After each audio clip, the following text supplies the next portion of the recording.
ओम नमः शिवाय। मैं आज आपको हरियाली तीज की व्रत कथा सुनाऊंगी। हरियाली तीज का व्रत सभी महिलाएं अपने सुहाग की लंबी आयु के लिए रखती है। पति की तरक्की और जीवन में खुशहाल रहने के लिए यह व्रत किया जाता है। मान्यता है कि भगवान शिव माता पार्वती को पूर्व जन्म की बात सुना रहे थे। कहानी को सुनते हुए शंकर जी पार्वती माता से कहते हैं कि हे पार्वती, तुमने पति के रूप में मुझे पाने के लिए कई सालों तक तपस्या की है। तुम्हारी कठोर तपस्या के दौरान तुमने अन्न और जल को भी त्याग दिया था। उसके बाद में तुम्हें वर के रूप में मैं प्राप्त हुआ हूँ। माँ पार्वती को बात बताते हुए भोलेनाथ कहते हैं कि पार्वती, एक दिन बाद नारद मुनि तुम्हारे घर आए थे।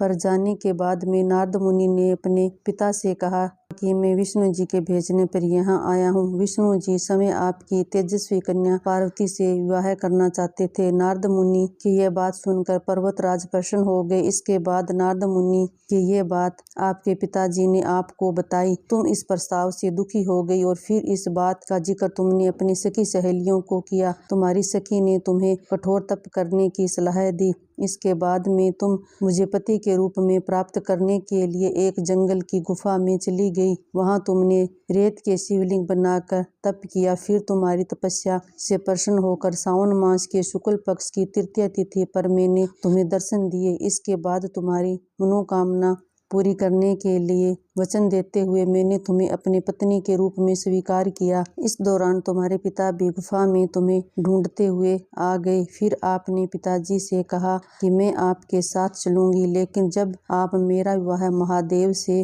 कराओगे। यह बात सुनकर उन्होंने ये विवाह करने के लिए हाँ कर दी और भगवान शिव माता पार्वती से कहते हैं कि श्रावण माह के तीज के दिन तुम्हारी इच्छा पूरी हुई और तुम्हें कठोर तपस्या की वजह से हमारा विवाह हुआ है। मान्यता है कि इस दिन महिलाएं सावन तीज पर व्रत रखती है। उनका वैवाहिक जीवन खुशियों से भरा रहता है।